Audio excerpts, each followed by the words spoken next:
Relaksaciona masaža. Relaksaciona masaža predstavlja jedan vid manuelne masaže koja se radila, to jest počela da se izučava 2000 godina pre nove ere.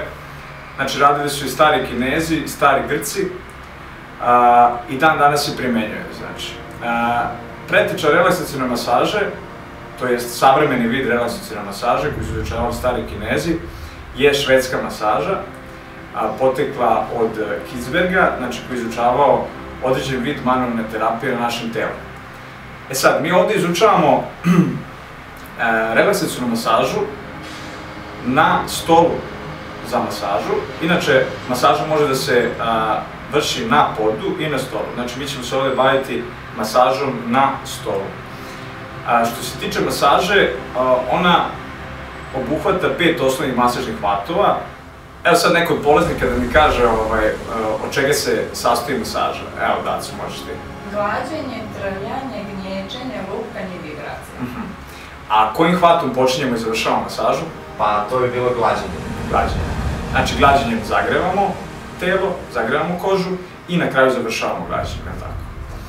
Dobro, a recite vi meni ovako šta vi očekujete od ovog kursa masaže? Majo?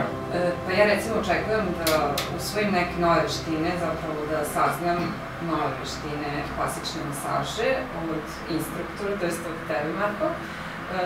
Očekujem da po završetku ovog kursa da budem na neki način osposobljena za početak rada klasične masaže.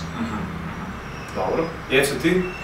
Pa da steknem dovoljno znanje da bi mogla da radim posle sa tim, da bi mogla da radim na masažu i na sportistima i da ti bude dovoljno stručna masaža da imamo dovoljno klijenata i da se nama obraćaju, mislim.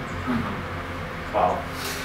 Što se tiče sportista, takođe manuelna masaža, relaksaciona je osnova i za sportsku masažu i za ostale vidove masaže.